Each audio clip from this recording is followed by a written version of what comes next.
আপনি এখানে বসে মেয়েদের সাথে কথা বলেন কেন? এটা কোনো লুচ্চামির জায়গা না। ম্যাডাম, মুখ সামলে কথা বলেন। ঠাস, কথাটা না বলতে দুই গালে দুইটা থাপ্পড় পড়ল। কাকে কি বলছেন আপনি জানেন? এই অফিসের বস আমি। কাকে কিভাবে কথা বলবো আই ডোন্ট কেয়ার। আর আপনার কথা মতো না চললে আপনাকে চাকরি থেকে বের করে দেব। ওয়ার্নিং দিলাম। এখন এই লুচ্চামির মুখটা নিয়ে এখান থেকে চলে যান। আমি রুম থেকে বের হয়ে ওয়াশরুমে গিয়ে দেখলাম গাল দুটো লাল হয়ে গেছে। অজান্তেই চোখ থেকে দু ফোঁটা জল টুপ করে নিচে পড়ে গেল। তারপর চোখে মুখে পানি দিয়ে কেবিনে চলে আসলাম। এত সময় যার সাথে কথা বললাম সে হচ্ছে আমার অফিসের বস।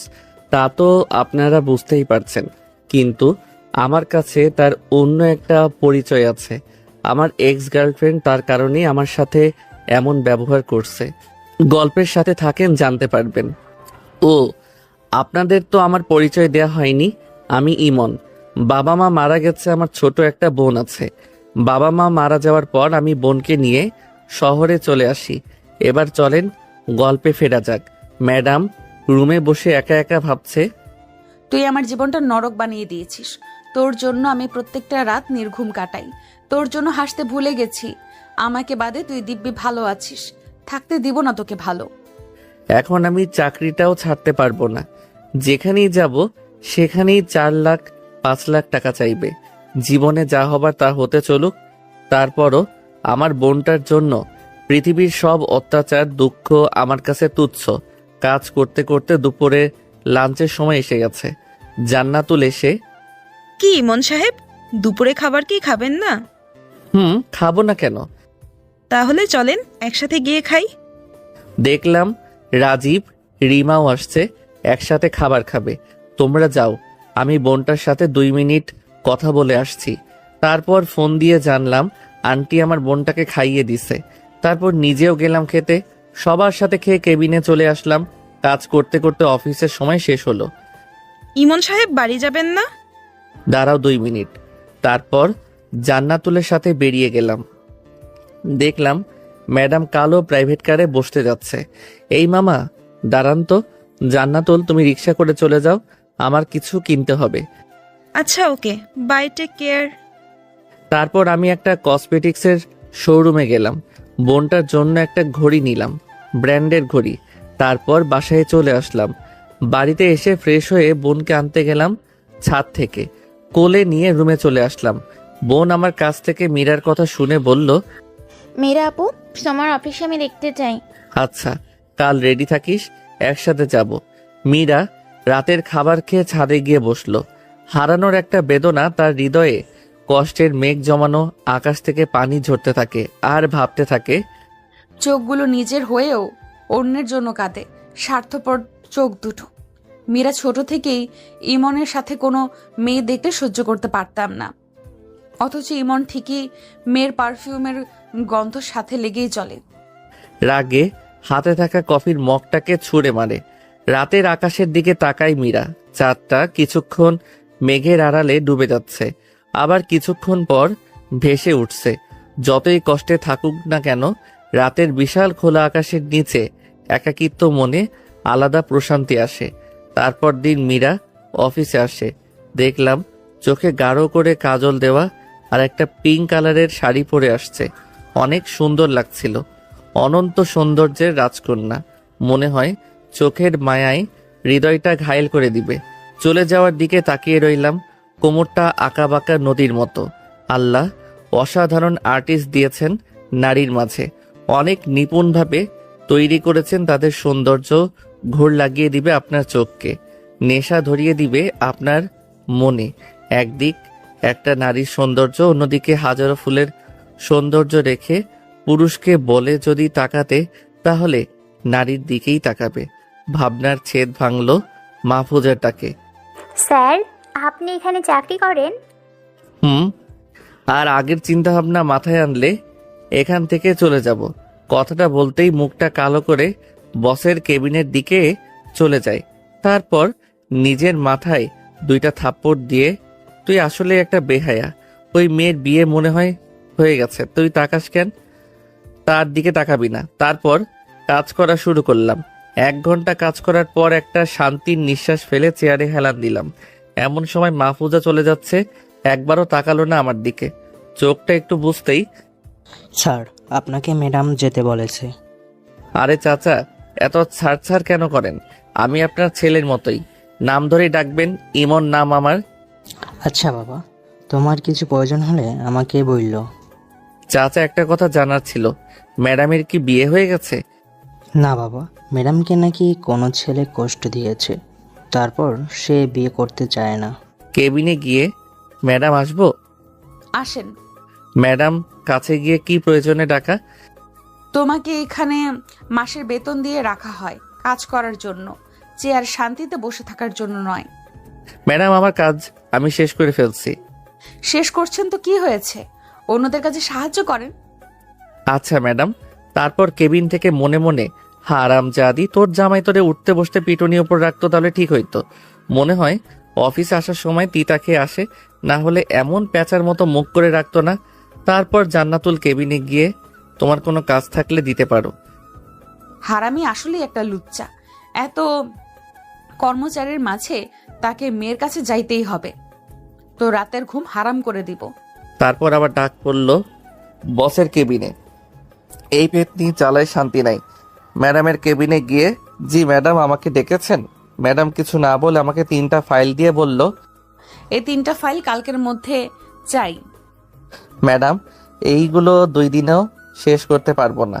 বলার সাথেই গালে 2টা ঠাস ঠাস করে দিয়ে বলল, চাকরি রিজাইন দেন না পারলে, এখন সামনে থেকে চলে যান। এই ম্যাডামের অনেক শক্তি, আমিও পারবো না শক্তিতে। ছোটবেলায় অনেক সময় আমাকে কোলে নিয়ে পুকুরে ফেলে দিত, থাপ্পড় খেয়ে মাথাটা হ্যাং হয়ে গেছে। তারপর পিয়ন চাচাকে বললাম বরফ পাবো কিনা। তারপর বরফ দিলেন। বরফ নিয়ে ওয়াশরুমে গালটা ডলতে লাগলাম, আর ম্যাডাম 14 গোষ্ঠী উদ্ধার করতে থাকলাম। কাল সারা রাত জেগে 2টা ফাইল শেষ করলাম। ভাবলাম অফিসে গিয়ে বাকিটা শেষ করব। সারা রাত এভাবে জেগে কাজ করলে সকালে গাধার মতো ঘুমাতে হবেই। সকালে উঠে দেখি অফিসের 15 মিনিট লেট। কোনো রকম রেডি হয়ে বোনকে বললাম বাড়িওয়ালা আন্টি কাছে গিয়ে খেয়ে দিতে। কপালে একটা চুমু দিয়ে বাইরে চলে গেলাম। একটা রিক্সা করে অফিসে চলে আসলাম। আধা ঘন্টা লেট। বসতে না বসতেই ম্যাডাম ডাকে আপনাকে। তারপর চলে গেলাম। ম্যাডাম ফাইলগুলো মধ্যে মাথা রেখে কাজ করতেছিল। অফিস লেট হলো কেন? ম্যাডাম সকালে ঘুম থেকে উঠতে দেরি হয়ে গেছে। আপনার বউ কি করে তাহলে? ম্যাডাম বিয়ে করেনি।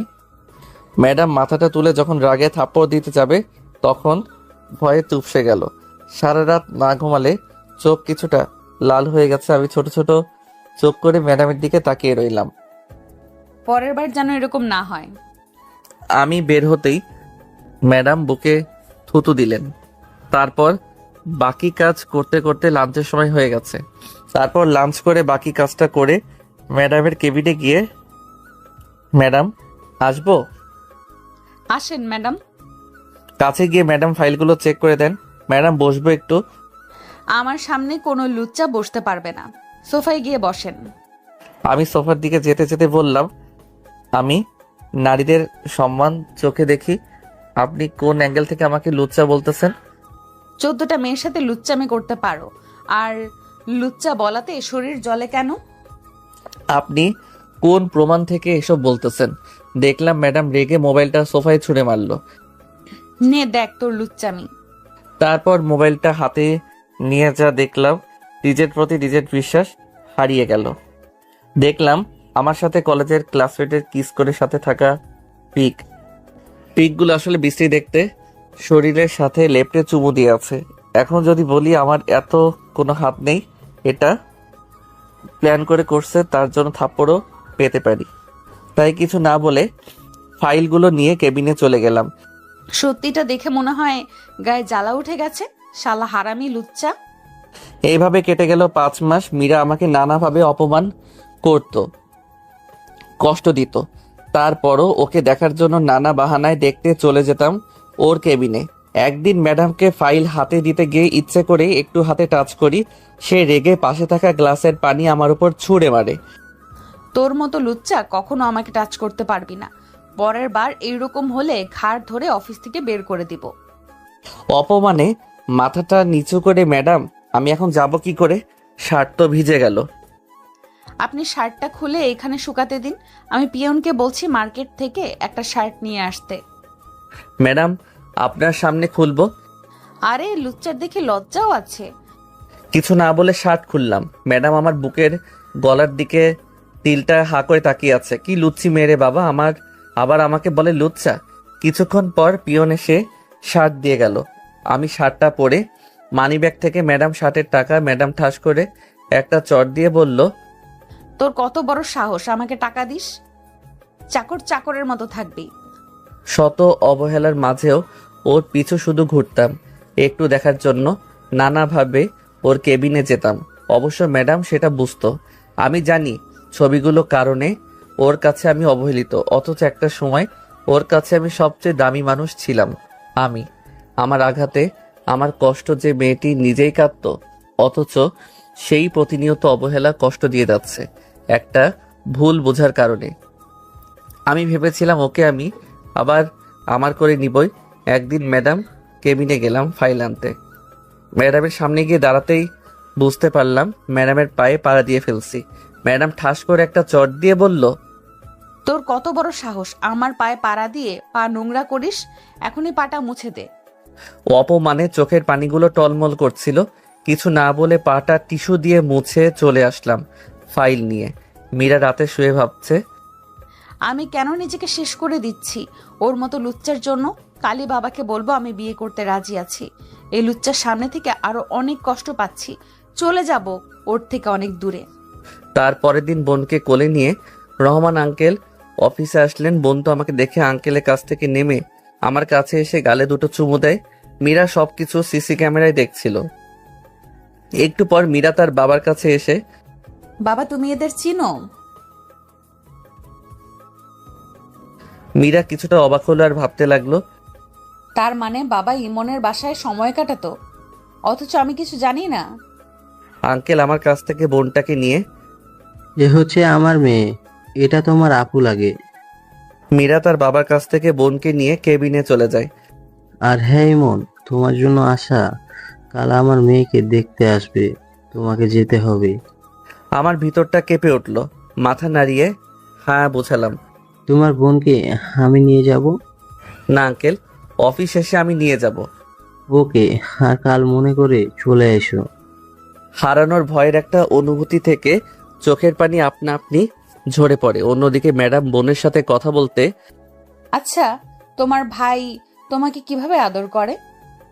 আপু, আমার ভাইয়া পৃথিবীর সবচেয়ে ভালো মানুষ। ভাইয়া আমাকে নিজ হাতে খাইয়ে দেয়, ঘুম পাড়িয়ে দেয়, চুল আশ্রয় দেয়, আমাকে প্রতিদিন সুন্দর একটা গিফট দেয়। আমি ভাইয়াকে অনেক ভালোবাসি। আচ্ছা বুঝলাম, তোমার আব্বু আম্মু কই? আমার আব্বু আম্মু আমাকে রেখে আকাশে চলে গিয়েছে। মীরা থমকে যায় এই রকম কথা শুনে। তার মানে ইমনের বাবা মা মারা গেছে, আমি কিচ্ছু জানি না। সে এতদিন কই ছিল, কিভাবে ছিল, আমি একটিবার খোঁজও নিইনি।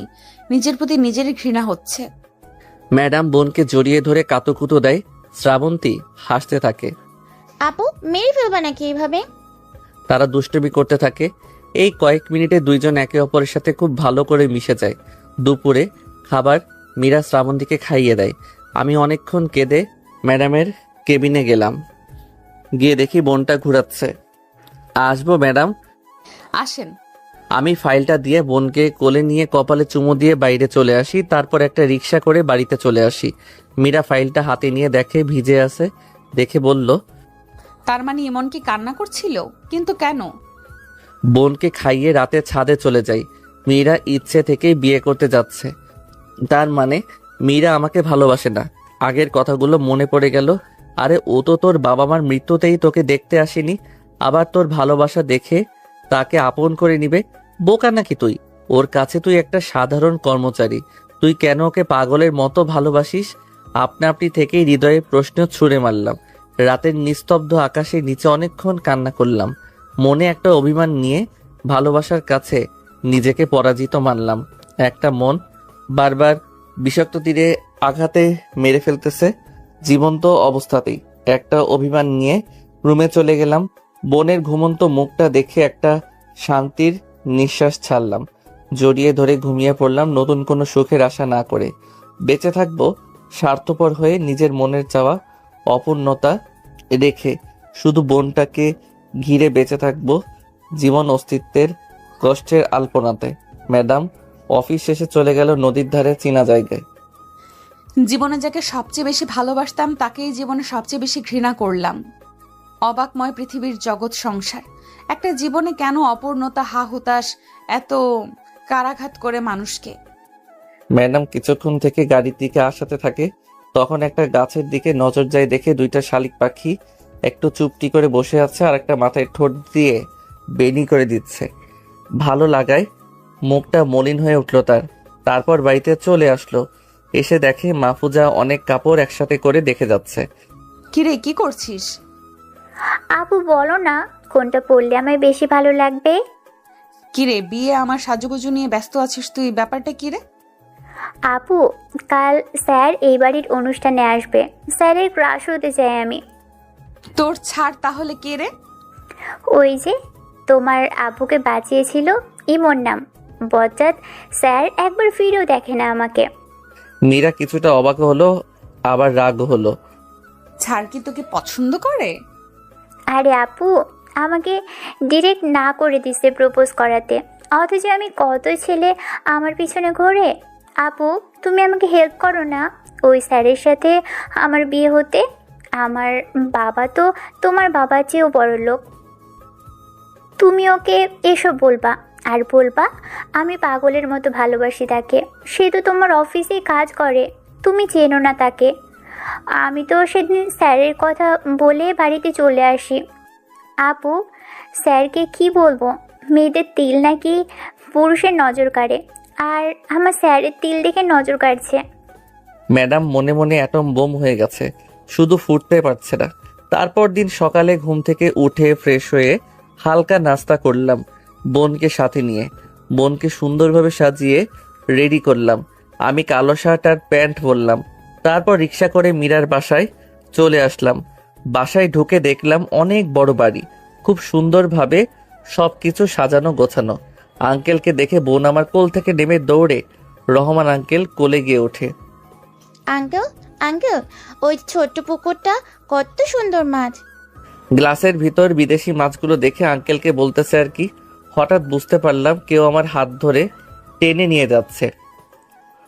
দেখলাম মীরার মা হাত টানতেছে আর বলছে, ইমন, তোমার সাথে আমার কিছু কথা ছিল, আমার রুমে একটু আসো তো। আমি আন্টির সাথে আন্টি রুমে যাচ্ছি, সেটা ম্যাডাম উপর থেকে খেয়াল করে। এই মনকে মা কই নিয়ে যাচ্ছে? ম্যাডাম সেটা দেখার জন্য উপরতলা থেকে লম্বা লম্বা পা ফেলে মায়ের রুমের দিকে যেতে থাকে। মায়ের রুমের সামনে যেতেই কিছু কথার আওয়াজ শুনে সেটা শোনার জন্য দরজার সামনে কান পাতে। ইমন, আমি অনেক লজ্জিত এবং অপরাধী। নিজের খারাপ কাজটার জন্য আমি নিজেকে ক্ষমা করতে পারছি না। আমি শান্তিতে ঘুমাতেও পারি না। আন্টি, আপনি কোনো খারাপ কাজের কথা বলছেন? আমি তোমার চরিত্রে দাগ লাগাইছি মীরার চোখে। তোমার সাথে আমি মীরাকে মানতে পারতাম না। পরে যখন দেখি মীরা তোমার জন্য নিজেকে দিন দিন শেষ করে দিচ্ছে, তখন তোমার বাড়িতে যাই, গিয়ে জানতে পারি তুমি সেখানে নাই। আচ্ছা আন্টি, বুঝলাম। আন্টি, আমি একটা বিষয় বুঝতে পারছি না, আমাকে কারিমা, নদী, বৃষ্টি কিস করছে কিভাবে? সেটা তো আমিও জানি না। আমাকে কখন চুমু দিল? সবাই প্ল্যান করে ধাক্কা খেয়ে কিস করে ছবি তুলেছে তোমার সাথে, সেটা তোমার অজান্তেই। তার জন্য আমি তাতে টাকাও দিছি। আন্টি, আপনার প্রতি আমার বিন্দুমাত্র অভিযোগ নেই এবং রাগ নেই। উল্টা আপনি ভালোই করছেন, না হলে বুঝতে পারতাম না আপনার মেয়ে আমাকে বাদে অন্য পুরুষকে বিয়ে করতেও রাজি আছে। বাবা, তুমি আমার স্বামীকে বাঁচিয়েছ, তাই সত্যিটা না বলে থাকতে পারলাম না। ম্যাডাম সবকিছু শুনে চোখের পানি আটকায় রাখতে পারলো না, দৌড়ে কাঁদতে কাঁদতে নিজের রুমে চলে যায়। মীরা রুমে এসে ভাবতে থাকে সে এত বড় অন্যায় কিভাবে করতে পারলো। ইমনের সাথে সাথে অনেকক্ষণ কান্না করে, নিজের প্রতি অভিমান আর একটা রাগ নিয়ে ওয়াশরুমে যায়। ফ্রেশ হয়ে এসে দেখে মাহফুজা একটা কালো কালারের শাড়ি পরতেছে। আপু শাড়িটা পরাতে সাহায্য করো না। কিরে, তুই না কালো কালারের কাপড় পরতে পছন্দ করিস না? আপু স্যারকে দেখেছো আজকে? কালো কালারের শার্ট পরে আসছে, তাই স্যারের সাথে ম্যাচিং করে আমিও কালো কাপড় পরবো। মীরা যেন আবার মাথা গরম হয়ে গেছে। মাহফুজাকে জোরে সরে এদিক ওদিক ঘুরিয়ে শাড়ি পরাইতেছে। আপু আস্তে আস্তে ঘোরাও। আমি বোনকে নিয়ে বাড়িটা ঘুরে ঘুরে দেখতেছি। 2 তালা দিয়ে যাওয়ার সময় একটা রুমে ম্যাডামকে দেখে আমার বোন আপু আপু ডাকতে থাকে। ম্যাডাম আমার বোনের দিকে তাকায়। আমিও দেখার জন্য তাকাতেই যা দেখলাম তা দেখার জন্য মোটেও প্রস্তুত ছিলাম না।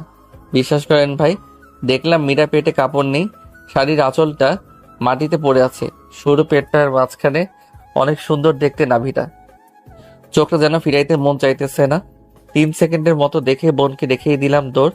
বোন আমাকে দৌড়াতে দেখে ভাইয়া ভাইয়া কই যাইতেছো? আমি চিগলিয়ে বললাম হিসু পাইছে। বোন, মীরা, মাহফুজা হাসতে থাকে। এমন একটা ছেলেকে আমি এতদিন লুচ্চা বলে আসছি, নিজেকে যেন অপরাধী মনে হচ্ছে।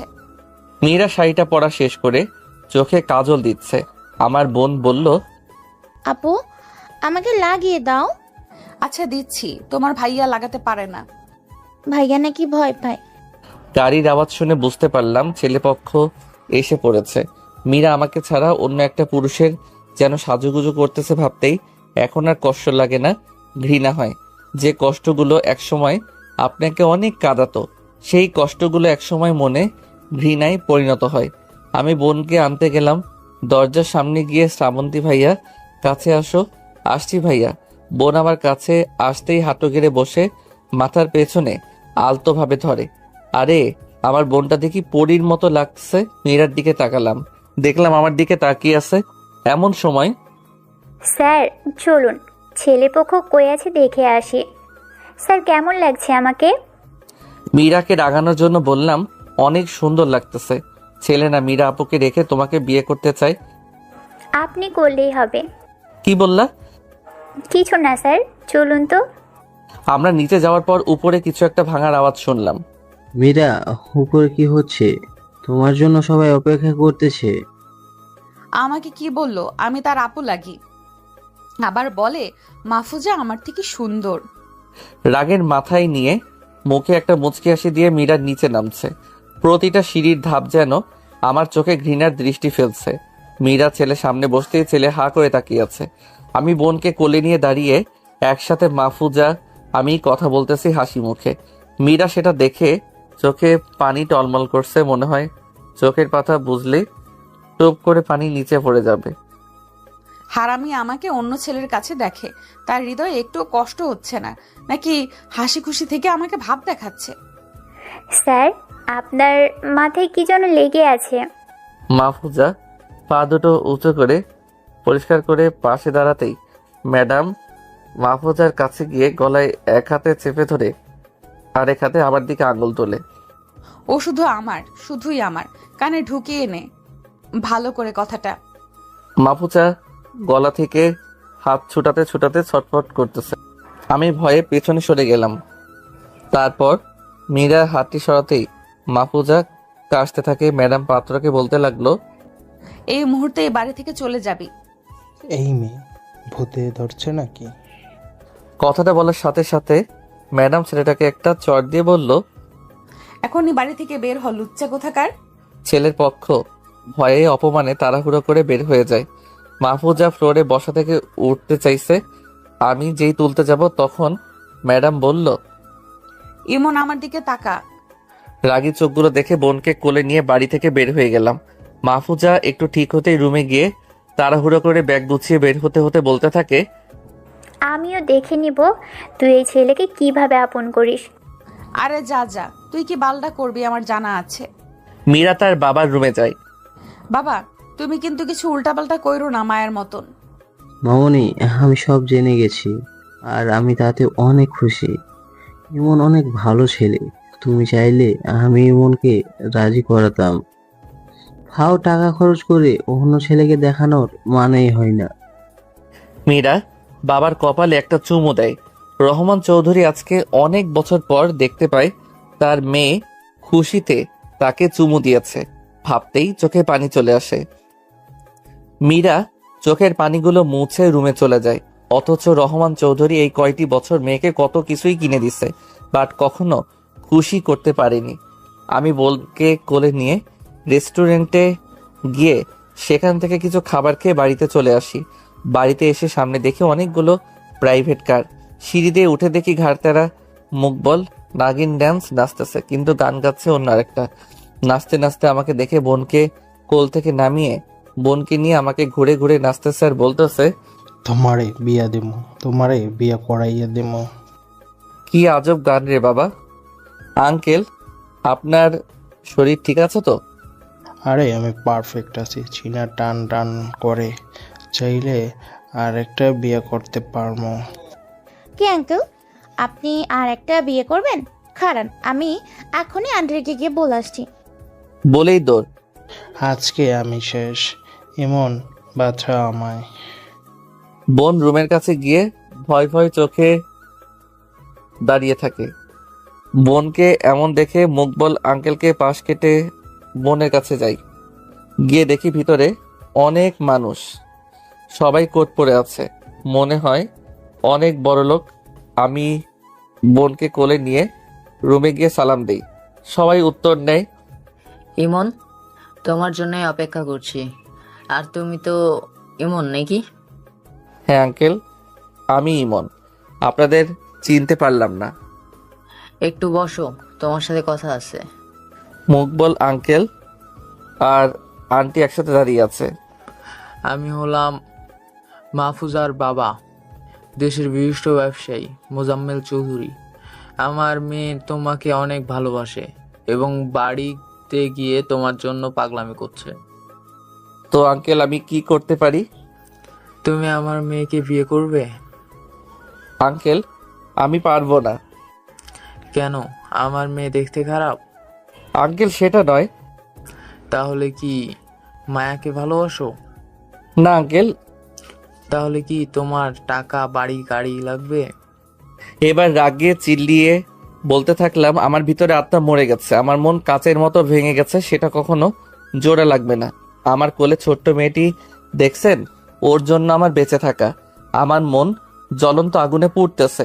আপনার মেয়ে আমার স্পর্শ আসলে ঝলসে যাবে। এত বড় ব্যবসায়ী হয়ে বুদ্ধি কি লোপ পেয়েছে আপনার? আমার মতো সাধারণ ছেলেকে কেন আপনার মেয়ের সাথে বিয়ে দিতে চান? আপনি চাইলে অনেক বড়লোক ফ্যামিলির ছেলের সাথে বিয়ে দিতে পারবেন। আর হ্যাঁ, আমি এতিম, ছোট বোনটা বাদে আমার আপন কেউ নেই। এমন পরিবারে কেউ বিয়ে দিয়ে মেয়েকে সুখে রাখবে আমার মনে হয় না। আঙ্কেল কিছুক্ষণ আমার দিকে তাকিয়ে সবাইকে নিয়ে চলে যায়। আরে তুই কার সামনে দাঁড়িয়ে কথা বলছিস তুই জানিস? জানতে হবে না। ইমন বাবা, এত বড়লোক ফ্যামিলির সাথে আত্মীয় হলে তোমার টাকার অভাব পড়তো না। আন্টি, টাকাই সবকিছু না। টাকা দিয়ে দামি জিনিস, বড় বড় বাড়ি, দামি গাড়ি কিনা যাবে। দামি খাবারও খাওয়া যায়, কিন্তু ভালো লাগার সুখ কিনা যায় না। ভালো লাগার সবকিছু বলেই রুম থেকে বের হয়ে নিজের রুমে চলে যায়। রাতে আমি আমার কলিজার বোনটার সাথে শুয়ে শুয়ে মোবাইলে মোটু পাতলু দেখতেছি। দেখলাম কার্টুনটা বন্ধ হয়ে অচেনা নাম্বার থেকে কল। রিসিভ করেই, আসসালামু আলাইকুম, কে আপনি? ওয়ালাইকুম আসসালাম, আমি আপনার মাহফুজা। সরি, আপনি আমার কেন হবেন? আরে আমি আপনাকে ভালোবাসি, তাই তো আমি আপনার। এই যে আজাইরা প্যাচাল শুনতে ভালো লাগে না। আমার বোন কার্টুন দেখবে, ডিস্টার্ব করবেন না। ফোনটা কেটে দিয়ে আবার বোনের সাথে কার্টুন দেখতে থাকি। কিছুক্ষণ পর আবার কল আসে। রিসিভ করেই, আপনার কি লজ্জা শরম বলতে কিছু নাই? স্যারের সাথে প্রেম করতে চান? কেমন বেয়াদব মেয়ে আপনি। কি ওই পেতনিটা তোমাকে ফোন দেয়? বুঝতে পারলাম এটা ম্যাডাম, তাই রাগানোর জন্য। আপনি আবার কোন পেতনি? কি আমি পেতনি? আরে কে বলবেন তো? তুমি আমাকে চিনতে পারছো না আমি কে? ওই প্যাচাল মারবেন না। কে আপনি বলেন, না হলে ফোন কেটে দিলাম আপু। এবার সেখান থেকেই ফোন কেটে দিল। বুঝলাম আপু বলাতে মনে হয় রেগে বোম হয়ে গেছে।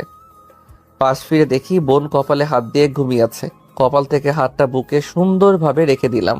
ফোনটা রেখে আরাম করে শুতেই আবার ফোনটা ধরতেই, আপনার ফোন বিজি দেখাই কেন? মনে হয় শয়তানিতে ফোন দিয়েছে। তারপর তার সাথে 5 মিনিট বিতর্ক করে ফোনটা রেখে শুতেই আবার ফোন রিসিভ করলাম। এবার ম্যাডাম বলতেছে, তোমার ফোন বিজি কেন? সেম বিতর্ক। তার সাথে কিছুক্ষণ কথা বলে ফোনটা রেখে দিলাম। 10 মিনিট পর চোখগুলো ঘুম ঘুম আসতেই আবার ফোনের আওয়াজ। এবার সত্যি অনেক রাগ উঠে গেছে। এই মেয়েগুলোর মাথায় সমস্যা আছে নাকি? তারপর ফোনটা হাতে নিয়ে দেখে অফিস থেকে ফোন দিছে। রাগে মোবাইলটার ব্যাটারি খুলে ঘুমিয়ে পড়লাম। তারপর দিন অফিসে গেলাম, গিয়ে না বসতেই ম্যাডামের ডাক। তারপর ম্যাডামের কেবিনের সামনে গিয়ে, ম্যাডাম আসবো? অনুমতি নিতে হবে না। ম্যাডাম কিসের জন্য ডেকেছেন? রোম্যান্স করার জন্য। হোয়াট? আপনার মাথা ঠিক আছে? ম্যাডাম উঠে কাছে এসে চোখে চোখ রেখে বলল। আমি একদম ঠিক আছি। তারপর হঠাৎ করেই ম্যাডাম উড়াধুরা চোখে, মুখে, গলায় কিস করা শুরু করে। মনে হয় অনেক দিনে তৃষ্ণার্ত ব্যক্তি পানি পান করছে। আমি নিজেকে কন্ট্রোল রাখতে ঠাস করে দিলাম একটা। ম্যাডাম গালে হাত দিয়ে, একটু আদরই তো করতে চাচ্ছি, মারলা কেন? এটাকে আদর বলে নাকি রেপ বলে? আর আমার মতো লুচ্চা ছেলেকে ধরতে বুঝি ঘৃণা করে না? কথাটা বলেই নাক ছিটকে কেবিন থেকে বের হতে গিয়েও আবার কিছু একটা মনে করে দৌড়ে ম্যাডামের কাছে চলে আসি। ম্যাডাম আপনার কাছে আয়না আছে না? ম্যাডাম তার ব্যাগ থেকে আয়নাটা বের করে দিয়ে ভেঙচি কেটে পাশে দাঁড়িয়ে রইল। আমি আয়নায় মুখটাকে দেখতে থাকলাম, কোথাও লিপস্টিকের দাগ আছে কিনা। দেখলাম অনেক জায়গায় হালকা হালকা লিপস্টিকের দাগ লেগে আছে। ম্যাডাম বুঝতে পেরে এখানে এসো, ওড়না দিয়ে মুছে দেই। কিছু বললাম না। ম্যাডামের কাছাকাছি এসে লিপস্টিকের দাগগুলো খুঁচিয়ে খুঁচিয়ে মুছে দিচ্ছে। আমি এক দৃষ্টিতে কাজল দেওয়া চোখ দুইটার দিকে তাকিয়ে রইলাম। কালো মার্বেলের মতো বস্তুটা এদিক ওদিক নড়াচড়া করছে। ম্যাডাম শেষ করে দাঁড়াতেই চোখে চোখ পড়ল। দেখলাম গালটাতে হাতের দাগ উঠে গেছে। আমি হাতটা কাছে নিয়ে আঙুল দিয়ে আলতোভাবে দাগের জায়গায় স্পর্শ করতেই ম্যাডাম চোখ দুইটা বন্ধ করে ফেলে। আমি দাগের জায়গাটা চুমু দেওয়ার জন্য ঠোঁট দুটো এগিয়ে নিচ্ছি। কাছাকাছি গিয়ে চুমু না দিয়ে ধাক্কা দিয়ে চলে যাই।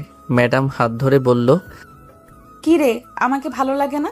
তা লাগবে কেন? এখন তোমার নতুন মানুষের অভাব নেই। আমি একবারও বলছি আপনাকে ভালো লাগে না? তুমি শুধু আমার, অন্য কারো না। তুই যদি অন্য কারোর হস, আমি মরে যাব। ম্যাডাম কাঁদতে থাকে। হয়তো আমার দেওয়া কষ্টগুলো ওর মনে ঘৃণার বাসা বেঁধেছে। আমি কেবিনে এসে বসলাম। বসে কিছু কাজ ছিল, সেগুলো করে পিয়নকে দিয়ে ম্যাডামের কাছে পাঠিয়ে দিলাম। অফিস শেষে বোনের জন্য কিছু নেওয়ার জন্য কসমেটিক্সের শোরুমে গেলাম। বোনের জন্য নীল চুড়ি কিনবো বলে একটা জায়গায় দাঁড়িয়ে চুড়ি দেখছিলাম। 2 জোড়া সুন্দর নীল চুড়ি নিলাম। একটা লোককে দিয়ে বললাম প্যাক করে দিতে। বিল পে করতে গিয়ে দেখি মাহফুজা আর মীরা চিগলা চিগলি করতেছে। আমি গিয়ে, এখানে এসব কি হচ্ছে? স্যার, আপনার বিল দেওয়ার জন্য এরা ঝগড়া করতে আছে। আমার বিল যেন অন্য কেউ না দিতে পারে, না হলে আপনার শোরুমে আর আসবো না। Okay sir. টাকা দিয়ে বাড়িতে আসবো বলে বাইরে রিক্সার জন্য অপেক্ষা করতেছি। দেখলাম 2টা গাড়ি সামনে এসে থেমেছে। মীরা আর মাহফুজা গাড়ি থেকে নেমে কাছে আসতেই, তোমরা যদি এখন আমার গাড়িতে ওঠা নিয়ে রাস্তায় ঝগড়া করো, তাহলে 2 জনের গাড়ি ভেঙে বাড়ি যাব আমি। আমার রাগ দেখে 2 জন ভয়ে চুপসে গেল। আমি একটা রিক্সা ডেকে বাড়িতে চলে আসি। তারপর দিন চুল আর দাড়িগুলো ছোট সাইজ করে অফিসে চলে গেলাম। কেবিনে এসে বসতেই ম্যাডাম নিজে এসে কেবিনে যেতে বলে গেল। আমি উঠে ধীর পায়ে গিয়ে, ম্যাম আসবো? আরে অনুমতি নিতে হবে না। সামনে গিয়ে দাঁড়ালাম। বসেন এইখানে। এরপর ম্যাডাম চেয়ারে 2 দিকে হাতে দিয়ে বলল, তুমি আমার ভুলগুলো দেখাও, তারপর আমাকে অ্যাভয়েড করো। আমি বাধ্য নই বলতে। তুমি ভালো করেই জানো আমি অন্য মেয়েদের সাথে তোমাকে দেখলে একটুও সহ্য করতে পারি না। আজকের লাঞ্চ আমার সাথে করবা। আপনি যদি ভাবেন আপনি আমাকে চুমু দিলে, কেয়ার করলে আপনাকে ভালোবাসবো, ভুলে যান। এই মনের বুকে কোনো ভালোবাসা নাই। ভিতর থেকে মরে গেছি আমি। আপনি ভেবে দেখেন আপনি আমার সাথে কি কি করেছেন। আপনার হাতে একটু টাচ পড়াতে আমাকে থাপ্পড় দিছেন, অপমান করেছেন, অথচ আজ নিজের শরীর আমাকে দিতে 2বার ভাবতেছেন না। আপনাকে দেখার জন্য আমি কত ভাবেই না কাছে আসতাম। আর বিনিময়ে কি পাইছি আমি আপনার থেকে? অপমান আর এক গাদা ফাইল। আপনি একটা আমার ভুল দেখছেন, সেটা যাচাই না করে ভালোবাসা ঘৃণার পরিণত করছেন। আর হ্যাঁ, আমি আপনার প্রিয় হতেও চাই না, ঘৃণিতই থাকতেই চাই। ইমন, আমাকে মাফ করে দাও, আমি তোমাকে ছাড়া বাঁচবো না। যদি নাই বাঁচতেন তাহলে অন্য কোনো পুরুষকে বিয়ে করতে চাইতেন না। এমন আমি তখন স্বার্থপর হয়ে গেছিলাম, নিজের দেহের চাহিদা মেটাতে বিয়েতে রাজি হয়েছিলাম। সত্যি আমার মন জুড়ে শুধু তুমি। মন জুড়ে আমি, দেহ জুড়ে অন্য কেউ, ভালোই তো ভার্জিন আপনি। ম্যাডাম এবার রাগী চোখে আমার দিকে তাকিয়ে, আমার দেহ জুড়ে অন্য কেউ থাকার ইচ্ছে করলে এই মীরা এতদিনে 2-3টা বাচ্চা থাকলোই। আমি ফিক করে হেসে দিলাম। মীরা আমার বুকে ঘুষি দিতে থাকলো। হঠাৎ করে মোবাইলে মেসেজের আওয়াজ। আমি ফোনটা বের করে দেখলাম মাহফুজা মেসেজ করে দিয়ে লিখছে, আমার সাথে লাঞ্চ করতে হবে পাশের রেস্টুরেন্টে, চলে আসুন। মীরা থাবা দিয়ে মোবাইলের মেসেজটা দেখে আমার দিকে রাগী চোখে তাকালো। আপনার সমস্যা কি? মোবাইলটা আছাড় মারতে যাবে, আমি হাতটা ধরে ফেলি। ম্যাডাম, গরিব মানুষের মোবাইল ভাঙেন না। ম্যাডামের মোবাইলটা হাতে দিয়ে, নেন, এটা ভাঙেন। তুই আমাকে ইচ্ছে করে হার্ট করিস? না তো। মোবাইলটা হাতে নিয়ে বোনকে ফোন দিলাম। রিসিভ করতেই, খাবার খাইছো? হ্যাঁ ভাইয়া, তুমি খাইছো? না, খাবো। ফোনটা রেখে চলে যাব। এমন দাঁড়াও, কই যাইতেছো? রেস্টুরেন্টে মাহফুজার সাথে খেতে। কি? রেগে এসে শার্টের কলারটা ধরে সোফায় ধাক্কা দিয়ে ফেলে দিল। এখানে ভালোই বসে থাক, না হলে খারাপ কিছু হয়ে যাবে। মীরা টিফিন থেকে খাবার নিয়ে আমার কাছে এসে, তোর পছন্দের খাবার নিয়ে আসছি, ভুনা খিচুড়ি, আমি নিজে রান্না করে। একটা লোকমা মুখে তুলতেই আমি মাথা নাড়িয়ে বুঝলাম খাবো না। কেন খাবি না? নিজের হাতে খাইয়ে দিচ্ছি, ভালো লাগে না? আমার ছোট বোনটাকে রেখে এই খাবার আমি খেতে পারবো না। চল এক্ষুনি তোর বাসায় যাব। অফিস থেকে বাইরে বের হতেই 10-12টা গাড়ি সামনে এসে থামলো। দেখলাম মোজাম্মেল চৌধুরী গাড়ি থেকে নেমে আমার সামনে আসতেই, আসসালামু আলাইকুম মামা। মামা কেমন আছেন? ভালো আর থাকবো কি করে? নিজের বোনের গলা চেপে ধরতে দ্বিধাবোধ করে না। মামা রাগের মাথায় করে ফেলেছি।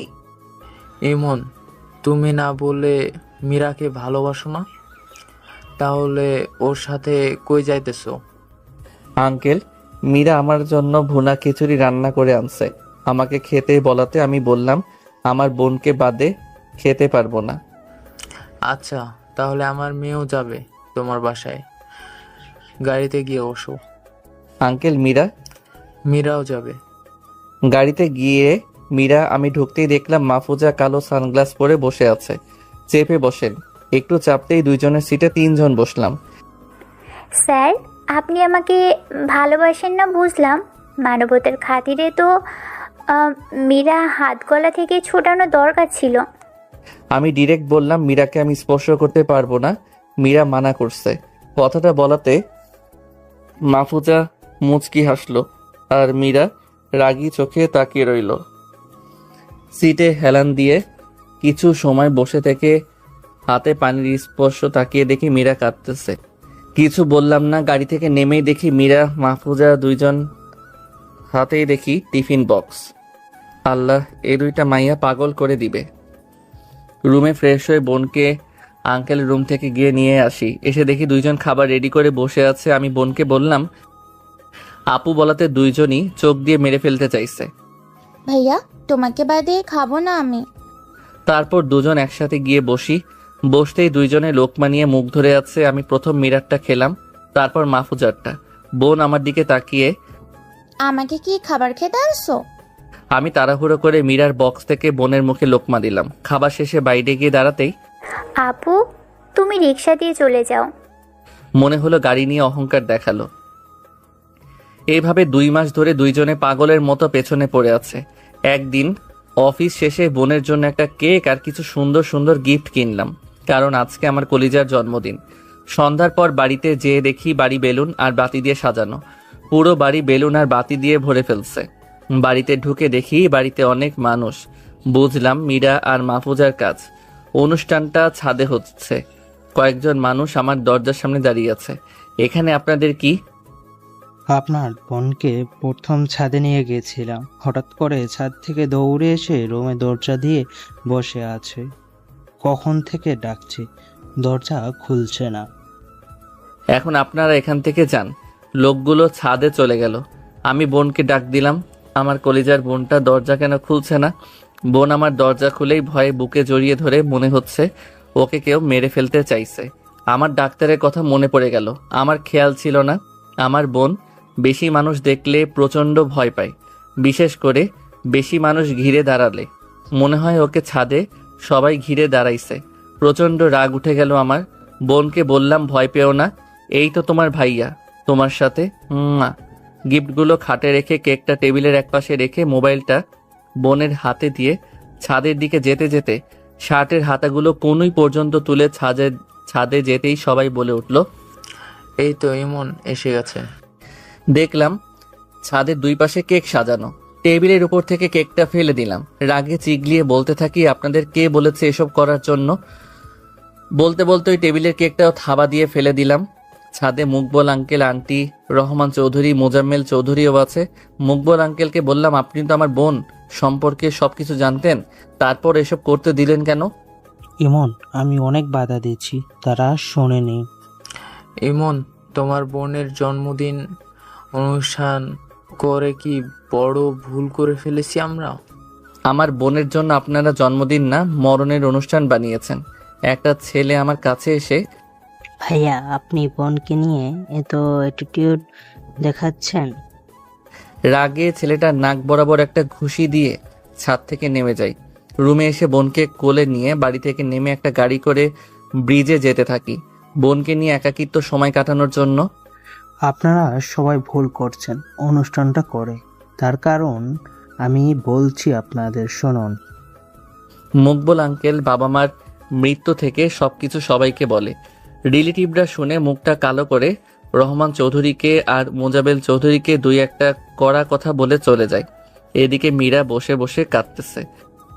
আমি মনের কষ্টের সময়গুলোতে পাশে থাকতে পারিনি। কাঁদতে কাঁদতে অজ্ঞান হয়ে যায়। রহমান চৌধুরী আর মোজাম্মেল চৌধুরী মীরাকে ধরাধরি করে গাড়িতে তুলে বাড়িতে চলে যায়। আমি রাত 1:30-এর দিকে বোনকে ঘুমন্ত অবস্থায় কোলে নিয়ে বাড়িতে এসে দেখি বাড়ি একদম ফাঁকা। বোনকে খাটে শুইয়ে দিয়ে নিজেও ঘুমিয়ে পড়ি। সকালে ঘুম উঠে বোনকে খাবার খাইয়ে অফিসে যাওয়ার জন্য রিকশায় উঠি।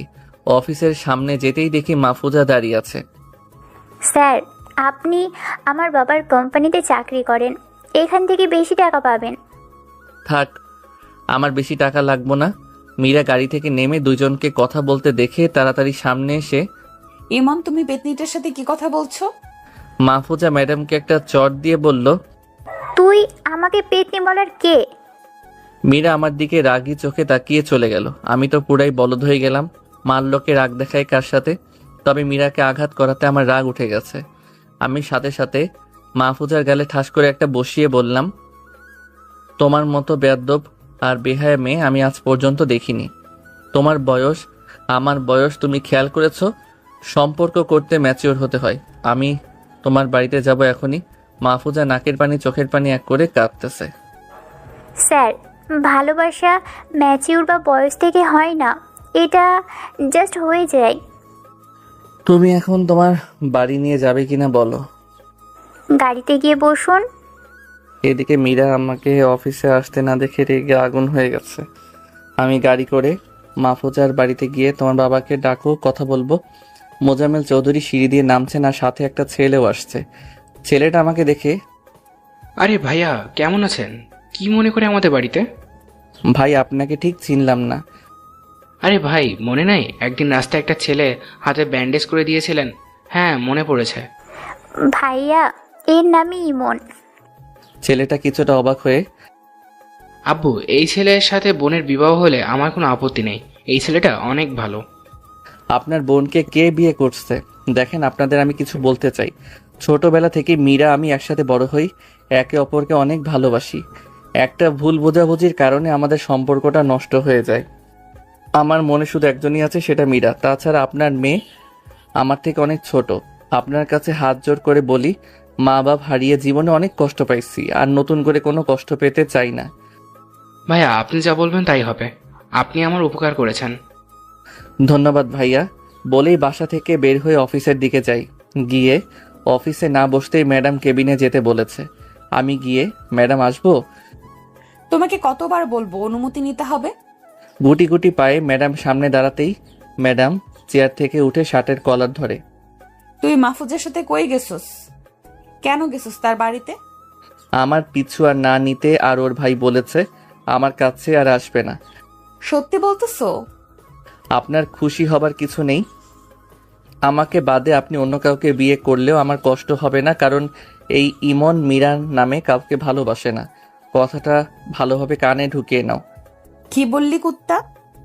বলে ম্যাডাম আমাকে দেয়ালের সাথে মিশিয়ে কিস করতে লাগলো।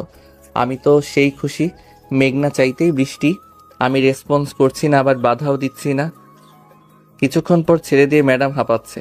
আপনি আমাকে কিস করছেন কার পারমিশন নিয়ে? তুই তো আমার, তোকে মিস করতে আবার পারমিশন নিতে হবে? হ্যাঁ, নিতে হবে। আমি আপনার কিছু না, আপনার সাথে আমার কোনো সম্পর্ক নাই। প্লিজ আমাকে ক্ষমা করে দাও। ম্যাডাম কাঁদতে কাঁদতে অফিস থেকে চলে যায়। আমি বসের কেবিন থেকে বের হতেই সবাই কেমন চোখে যেন তাকিয়ে আছে। ম্যানেজারকে বলে বাসায় যাওয়ার জন্য অফিস থেকে বের হই, কারণ ভালো লাগতেছে না। রিকশায় উঠে আকাশের দিকে তাকিয়ে বুঝলাম বৃষ্টি হয়তো নামবে। আকাশটা মেঘলাটে। বাড়িতে এসে শুয়ে থাকি। বোন কোথা থেকে এসে, ভাইয়া শরীর খারাপ? ভাইয়া কাছে আসো, খাবার খাইছো? না ভাইয়া, তুমি দুপুরে ফোন দাও না, তাই খাবারও খাইনি। কি, তুমি দুপুর থেকে এখনো কিছু খাও নাই? আমি আন্টির কাছে গিয়ে বললাম ফ্রিজ থেকে খাবার দিতে। খাবারগুলো এনে গরম করে বোনকে খাইয়ে নিজেও খেয়ে নিলাম। তারপর বোনকে নিয়ে শুয়ে মোবাইল চাপতেছি, এমন সময় কল আসলো। রিসিভ করে আসসালামু আলাইকুম আঙ্কেল। ইমন, সন্ধ্যা হয়ে গেছে, মনে হয় বৃষ্টি নামবে। আমার মেয়েটা এখনো বাড়িতে আসেনি। আঙ্কেল, আপনার মেয়ে কই আছে আমি জানি না। আঙ্কেল একটা নদীর ধারের কথা বললো, আর সেখানেই পাবো। বাবা, মেয়েটাকে কষ্ট করে বাড়িতে পৌঁছে দাও। আন্টির কাছে বোনকে দিয়ে আঙ্কেল বলা অনুযায়ী জায়গা যাইতেছি। গিয়ে একটু খুঁজেই দেখলাম একটা নারকেল গাছের সাথে লাগানো বেঞ্চে বসে আছে। আমি কাছে গিয়ে, আপনার বাবা বলছে বাসায় যেতেন। আবছা অন্ধকারেও মাঝে দেখলাম চোখে থেকে গাল বেয়ে নিচে পানি পড়তেছে। কেমন জানি মনের কষ্ট হতে শুরু করলো। আঙ্কেলকে ফোন দিয়ে বললাম, আঙ্কেল টেনশন নিয়েন না, আমি আপনার মেয়েকে বাসায় দিয়ে যাব। আমি হাতটা ধরতে গিয়েও ধরলাম না। ম্যাডাম বেঞ্চে থেকে উঠে, আমাকে টাচ করতে তোর সমস্যা কোথায়? নাকি নিজেকে নিয়ে অ্যাটিটিউড দেখাস? ভালোবাসি বলেই অবহেলা করিস। তোকে ছাড়া এই মীরা এক মুহূর্তও ভালো থাকবে না।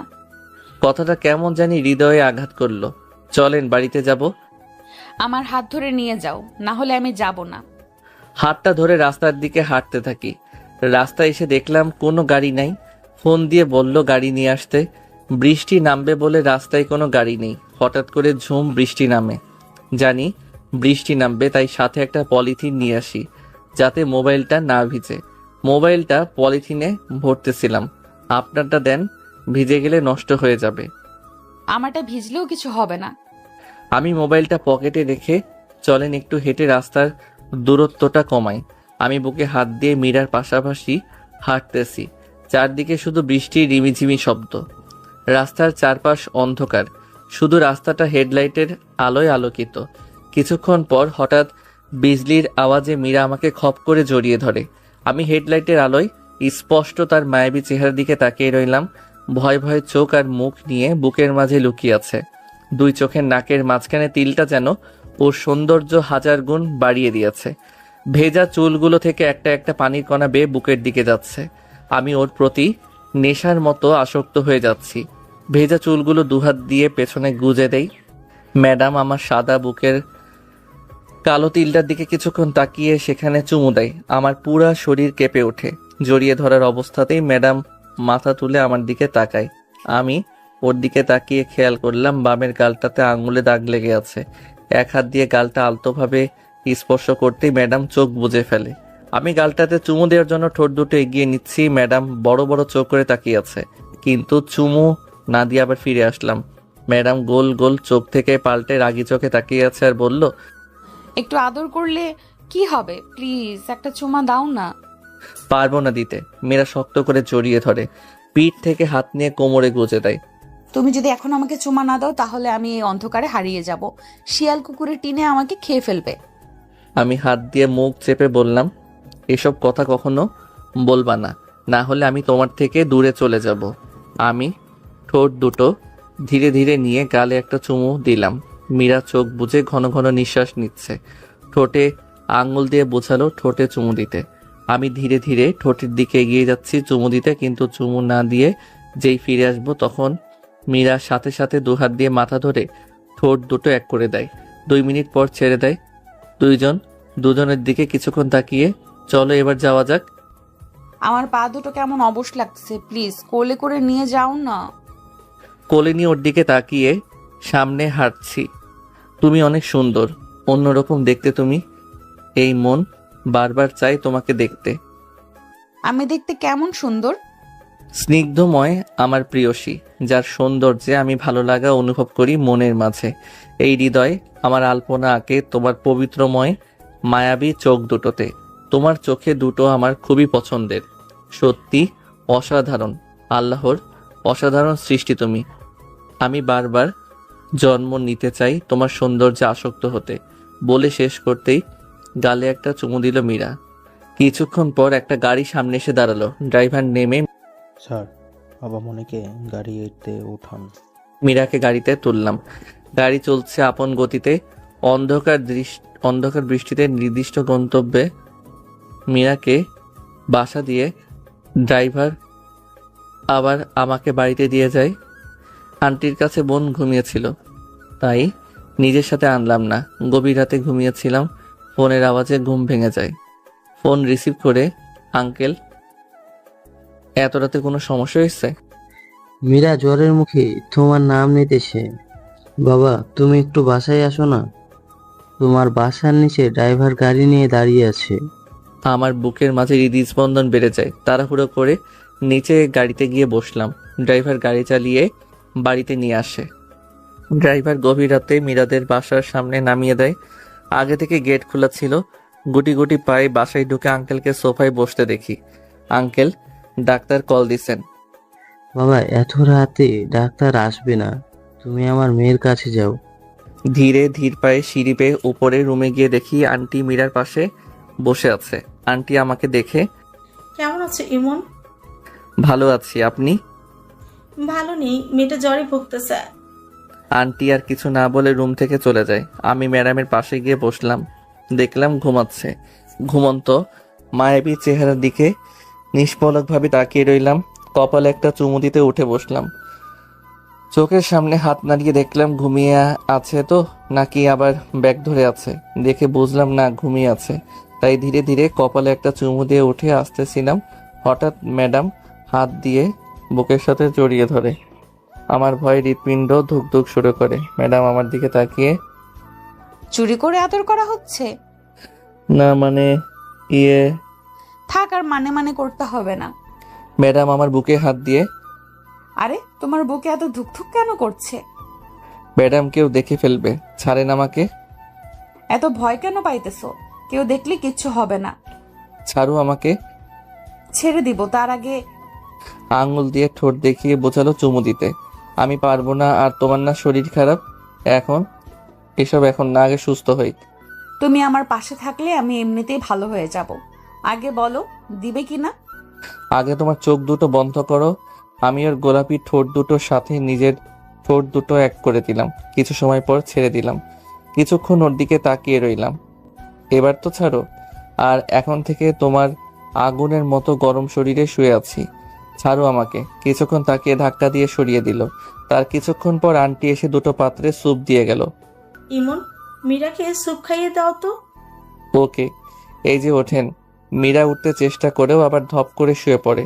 মনে হয় জ্বরের কারণে শরীর দুর্বল হয়ে গেছে। আমি পিঠে হাত দিয়ে টেনে তুললাম, তারপর স্যুপ খাইয়ে দিতে থাকি।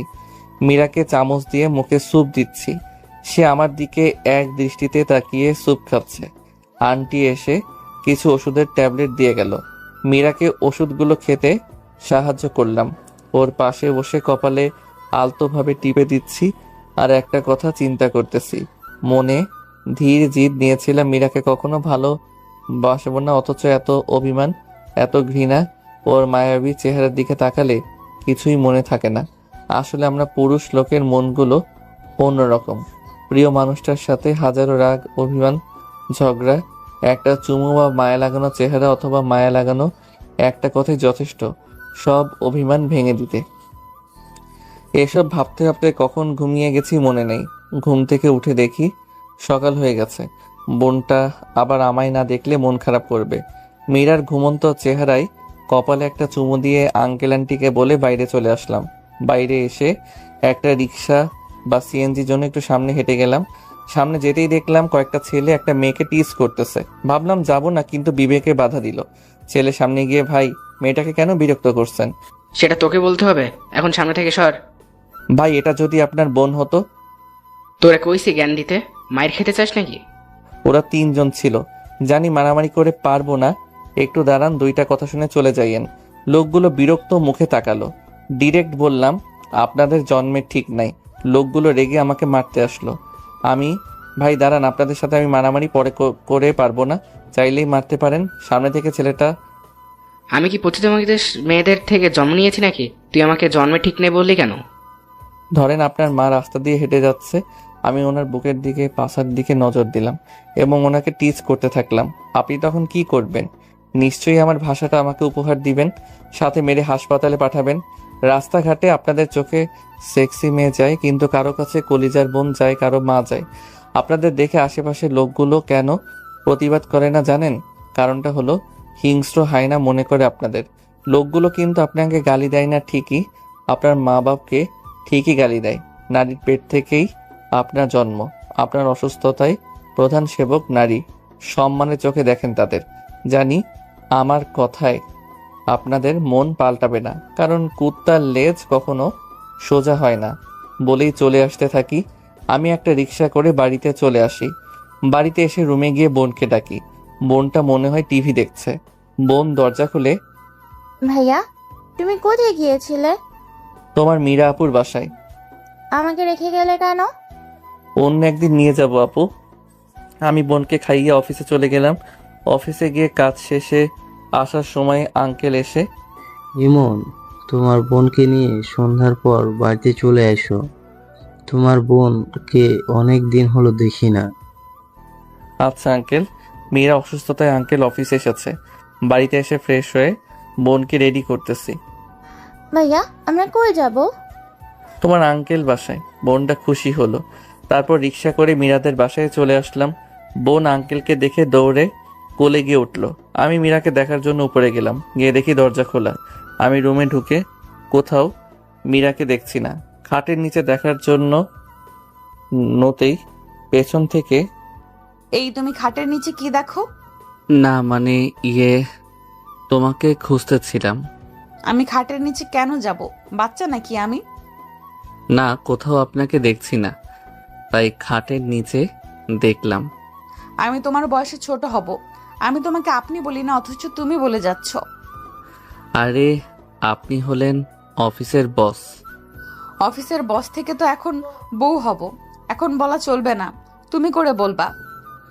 আমি লজ্জায় মাথায় নিচু করে ফেললাম। আরে আমার বাবুটা দেখি লজ্জা পাচ্ছে। আমি তাকিয়ে খেয়াল করলাম গোসল করে ভেজা চুল নিয়ে আমার সাথে কথা বলতেছে। আমি রুম থেকে বের হওয়ার জন্য যেই বের হব, মীরা শার্টের কলার পিছন থেকে টান দিয়ে নিয়ে এসে দরজা আটকে দেয়। আমি ভয়ে ঢোক গিললাম। আপনি দরজা কেন দিচ্ছেন? রোম্যান্স করব তোমার সাথে। দেখেন, বিয়ের আগে এসব করা ভালো না। বিয়ে তো আমি তোমাকেই করব। মীরা কাছে এসে শার্টের বোতামগুলো খুলতে থাকে। ছেলে মানুষ ভয়ে চিৎকার দিলে পুরুষ সমাজের মান সম্মান চলে যাবে, তাই চুপটি মেরে চুপ থেকে সব সহ্য করে যাচ্ছি। মীরা শার্ট খুলে প্রশস্ত বুকের লোমগুলোর দিকে তাকিয়ে রয়েছে। আলতোভাবে বুকের তিলটাতে চুমু দিল। মীরা ছাড়ো আমাকে, খারাপ কিছু হয়ে যাবে। হোক খারাপ কিছু। আমি ওর হাতের ছোঁয়ার চুমুতে নিজেকে কন্ট্রোল রাখতে পারলাম না। পাগলের মতো চুমু খেতে থাকি। দেয়াল থেকে সরে গিয়ে বিছানায় ধাক্কা দিয়ে ফেলে দেই। উপরে উঠে গলায় মুখে চুমু দিতে থাকি। মীরা মাথার চুলগুলোতে চেপে ধরে আছে, সাথে জোরে জোরে নিঃশ্বাস ফেলছে। এমন সময় বোনের ডাক দিল। ভাইয়া আঙ্কেল খেতে ডাকতেছে। আমি তাড়াহুড়ো করে শার্ট পরে মাথার চুলগুলো এক হাতে ঠিক করে রুম থেকে চলে যাই। মীরা বিরক্ত একটা ভাব নিয়ে ওয়াশরুমে চলে যায়। খাবার টেবিলে বসে মীরার দিকে লজ্জায় তাকাতে পারছি না। মীরা আমার পায়ে আঙুল দিয়ে গুঁতো দিচ্ছে। আমি চোখ বড় বড় করে তাকাতেই পা সরিয়ে নেয়। কোনো রকম কিছু খেয়ে উঠে গেলাম। আঙ্কেল আমার বোনকে খাইয়ে দিচ্ছে। কিছুদিন পর অফিস থেকে এসে রাতে শুয়ে আছি। হঠাৎ মোবাইল মেসেজ সাথে একটা পিক আসে। পিকটা দেখে শরীরে রাগে আগুন জ্বলে গেল। পিকটাতে মীরা একটা ছেলেকে জড়িয়ে ধরে আছে। ছেলেটা চেহারা পিছন দিকে। ভেবে নিলাম থাকবো না এই শহরের ফেক মানুষের মাঝে। অনেকক্ষণ বসে বসে কান্না করলাম। মীরার জীবনে আমি আর থাকবো না, চলে যাব ওর থেকে দূরে। এই শহরের মানুষ সামনে থেকে এক রূপ, কিন্তু ভিতর থেকে আরেক রূপ। গ্রামে গিয়ে চাষবাস করে বেঁচে থাকবো।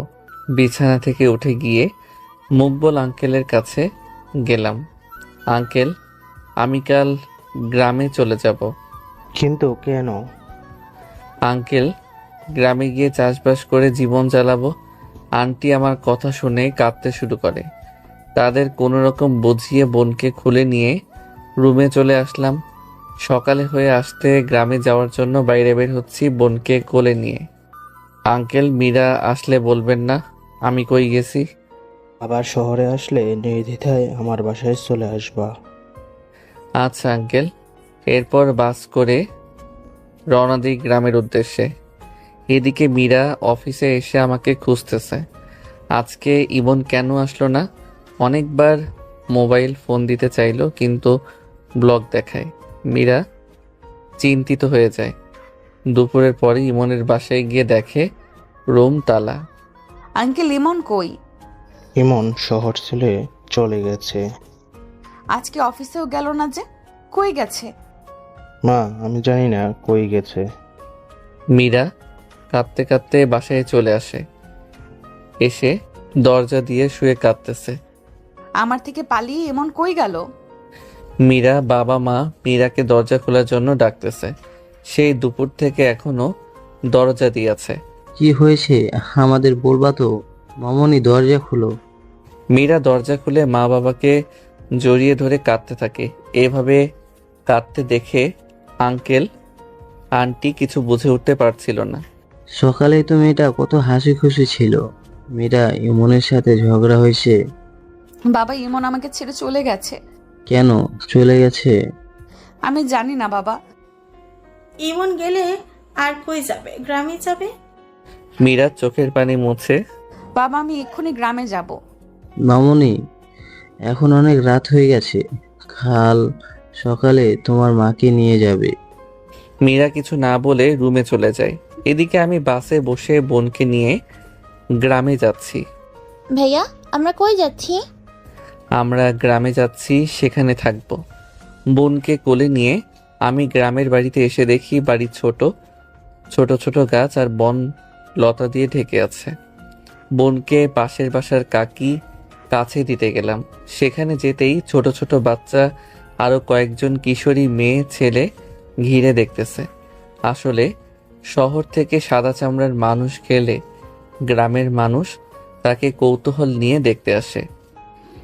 আরে ইমন, ভালো আছো নি? কাকি আমাকে দেখে। আল্লাহর রহমতে ভালো আছি।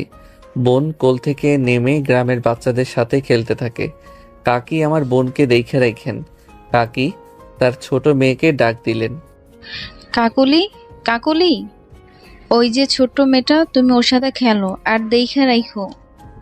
আমি বাড়িতে এসে রিফাতকে ফোন দিয়ে দোষ গ্রামে বাড়ি এসে গেছি, তুই একটু আয় না। খারা 2 মিনিটের ভেতর আসতেছি। কিছুক্ষণ পর রিফাত এসেই, কিরে এমন শহরের চাকরি ছেড়ে গ্রামে কেন? সে অনেক কাহিনী পরে বলবনি। তুই এখন বাড়িটা পরিষ্কার করতে সাহায্য কর। 2 বন্ধু মিলে বাড়ি পরিষ্কার করতে থাকলাম। বাড়ির মাচাটা ভেঙে পড়ে আছে। ঘরে ঢুকে দেখি ঘর থেকে উৎকট গন্ধ আসছে। এদিকে মীরা আর আন্টি সকাল সকাল প্রাইভেট কার করে গ্রামের বাসার দিকে আসছে। তার মনে শুধু একটাই প্রশ্ন, ইমন কেন তাকে ছেড়ে চলে এসেছে? একবারও বলে আসলো না কেন?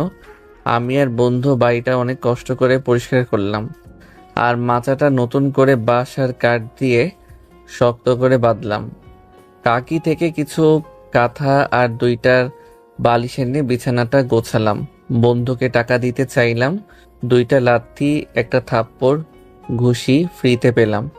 টিউবওয়েল চেপে বোন আমি গোসল দিলাম। এরপর কাকিগো বাড়ি থেকে খাবার এনে 2 ভাই বোন খেলাম। মাটির চুলাতে রান্না করতে হবে, আগের কিছুটা অভিজ্ঞতা ছিল। রান্না করার জন্য বাজার করে পাশের বাসা কাকি থেকে লাকড়ি আনলাম। আমি আবার ফকিন্নি না, কয়েকবার গেছি, অনেক কিছু পাইছি, তাই বলে আবার যাব না তা মানা যায় নাকি? আমার অ্যাকাউন্টে যথেষ্ট টাকা আছে, আপনাদের বলবো না, হিংসা করবেন তাই। মাটির চুলা রান্না করতেছিলাম, ঘেমে শরীর একাকার। আর বোন আমার গ্রামের বাচ্চাদের সাথে ভালোই আছে। হঠাৎ কারো কোমল হাতের ছোঁয়া কেঁপে উঠলাম। শরীরের পারফিউমের গন্ধটা বুঝিয়ে দিল মীরা। আপনি আমাকে স্পর্শ কেন করলেন? পেছনে ঘুরতেই মীরা আমাকে দেখে হাসতে শুরু করলো। আমি কি হয়েছে, আমাকে কি জোকার মনে হয়? কোনো কথাই কানে নিচ্ছে না। আমি এবার রেগে, হাসতেছো কেন? আর এখানে কেন আসলা? মীরা হাসতে হাসতে ব্যাগ থেকে ছোট আয়না বের করে আমার মুখে ধরলো। দেখালাম কালি মেখে ভূত হয়ে আছি। নিজের চেহারা নিজেই দেখে ফিক করে হেসে দিলাম। আমি রান্না করছি আর বলছি, আপনার প্রতি আমার ঘৃণা আমার কাছে আসবে না। কিন্তু কেন বলবা তো? আমি তোমাকে ছাড়া বাঁচবো না। তুমি কেন এই কথাটা বুঝতে চাও না? আমি বুঝতে চাইও না, কারণ আমি তোমাকে ভালোবাসি না, শুধু ঘৃণা করি। এখন এখান থেকে যাও, আর এটা গ্রাম, লোকে দেখলে খারাপ ভাববে। মীরা কিছু না বলে কাঁদতে কাঁদতে বাড়িতে চলে যায়। অনেক কষ্ট করে রান্নাটা শেষ করলাম। রাতে আমি আমার বোন বসে মোবাইল দেখছি। বাইরে মীরার ডাক শুনে দরজা খুললাম, সাথেও আন্টি আছে। ইমন, আমার মেয়েটা কিছু করে থাকলে তাকে মাফ করে দাও। সেই সকাল থেকে এখনো কিছু খায়নি। তুমি মীরাকে খাবারটা খাইয়ে বাড়িতে দিয়ে আইস। আন্টি একটা টিফিন বক্স হাতে দিয়ে চলে যায়। আমি মনে মনে অনেক রাগ হলাম। এত রাতে একটা ছেলের কাছে মেয়েকে দিয়ে যেতে দ্বিধাবোধ করে না। মীরা কিছু না বলেই পাশ কাটিয়ে দ্রুত রুমে চলে গেল। আজকে সন্ধ্যা থেকে আকাশটা মেঘলাটে। গ্রামে এই একটা সমস্যা, বৃষ্টি নামলেই কারেন্ট চলে যাবে, তাই আগে থেকে 2টা মোমবাতি এনে রাখছি। আপনি তো আচ্ছা বেহায়া মেয়ে, কতবার বলেছি আমার কাছে আসবে না, তারপরও বেহায়ার মতো পেছন ছাড়েন না আপনি। মীরা মনটা খারাপ করে। ভালোবাসি বলেই তো বেহায়ের মতো পিছু পড়ে থাকি। আমার অন্যায়টা কি বলবা? বেশি কথা না বলে খাবার খেয়ে বাড়িতে চলে যান। খাইয়ে দাও আমাকে। এত ঢং কেন আপনার? আমাদের ঝগড়া দেখতে দেখতে বোনটা ঘুমিয়ে গেছে। হঠাৎ বাইরে প্রচন্ড বাতাসের আওয়াজ শুনলাম। হেঁটে গিয়ে দরজাটা খুলতে একটা দমকা বাতাস শরীরে থুবড়ে পড়ল। আমি সাথে সাথে দরজাটা দিয়ে দিলাম। দরজাটা দিতেই কারেন্টটা চলে গেল। মীরা, তোমার পাশে টেবিলটার ওপর মোমবাতি আছে, এটার সাথে আগুনটা নিয়ে মোমবাতিটা জ্বালাও। মোমবাতিটা জ্বালিয়ে হাতে নিয়ে মীরা ধীর পায়ে আমার সামনে এসে দাঁড়ায়। মোমবাতি আলোয় মায়াবী স্নিগ্ধ চেহারায় অপলক তাকিয়ে আমি। দুজনের মাঝে সামান্য দূরত্ব নিয়ে বুকের মাঝখানে জ্বলন্ত মোমবাতি নিয়ে দাঁড়িয়ে মীরা। মোমবাতি আলোয় একে অপরের দিকে অপলকভাবে তাকিয়ে দুজনে। সময়টা এখানে এসেই বুঝি থেমে আছে। টিনের চালায় ঝুমঝুম বৃষ্টির শব্দ, একটা মিষ্টি হাওয়া এদিক থেকে ওদিক উড়ে উড়ে যাচ্ছে। হঠাৎ মীরা আ করে চিৎকার দিয়ে ওঠে। আমি সাথে সাথে মোমবাতিটা হাতে নিয়ে পাশে রেখে দেই। এদিকে আসো। মোমবাতির আলো দেখলাম গলন্ত মোমের ছ্যাঁকায় হাতে ফোসকা পড়ে গেছে। ওর চোখে পানি দেখি, হৃদয়টা কেমন জানি উলটপালট হয়ে যাচ্ছে। আমি, চলো খাবার খাবে। মোমবাতিটা সামনে রেখে হাত দিয়ে খাইয়ে দিচ্ছে। খাওয়া শেষ করে এবার আপনি বাড়ি যাবেন কিভাবে? তোমার সাথে থাকবো। আচ্ছা। বলার সাথে সাথে মীরা নিচে আমার উপরে শুয়ে পড়ল। শুয়ে 4 ঠোঁট এক করে দিল। কিছুক্ষণ পর ছেড়ে দিতেই আমি বললাম, এখন যদি খারাপ কিছু হয়ে যায় তাহলে আমি কিছু জানি না। সব কিছু তোমার, তুমি যা ইচ্ছা করতে পারো। দেখুন, আমার উপর থেকে উঠুন। আচ্ছা যান, বুঝতে পারছি আমাকে কিছু করতে হবে। ভালো হচ্ছে না বলে মীরা আমাকে জড়িয়ে ধরে কিস করতে লাগলো। আমিও রেসপন্স করতে লাগলাম। মীরার ঘাড়ে কিস করতেই মীরা আমার মাথার চুলগুলো শক্ত করে ধরলো। হঠাৎ করেই মীরাকে ছেড়ে দিলাম। তখন মীরা বলল, কি হলো তোমার? আগের অভিমান, ঘৃণা সবকিছু ভুলে গেছি, কিছু মনে নাই। আচ্ছা তুমি ওপরে বোনের সাথে শুয়ে পড়ো, আমি নিচে মাদুর বিছিয়ে ঘুমাবো। মীরা কিছু বলল না, বোনের সাথে শুয়ে পড়ল। আমি মাটিতে মাদুর বিছিয়ে শুয়ে পড়লাম। শুয়ে শুয়ে মোবাইল চাপতেছি। মোমবাতিটা গল্পে গল্পে শেষ অবস্থানে এসে পড়েছে। কিছু সময়ের পর মীরা আমাকে জড়িয়ে ধরে। এসব কি করছেন? বুকে মাথা রেখে। তুমি আমার সাথে কেন রাগ করছো? ফোনের ছবিটা ওকে দেখালাম। মীরা পিকটা দেখে কিছুটা আমার দিকে রাগান্বিত হয়ে তাকালো। তারপর উড়াধুরা বুকে ঘুষি দিতে লাগলো। কি করছো, মেরে ফেলবা নাকি? তুমি এটার জন্য ঢাকা থেকে গ্রামে চলে আসছো? আমি প্রথম যে ভুলটা করেছি তুমিও সেম ভুলটাই করেছো। এটা মাহফুজার ভাই আর আমার মামাতো ভাই। তাই বলে তুমি এভাবে কেন জড়িয়ে ধরবে?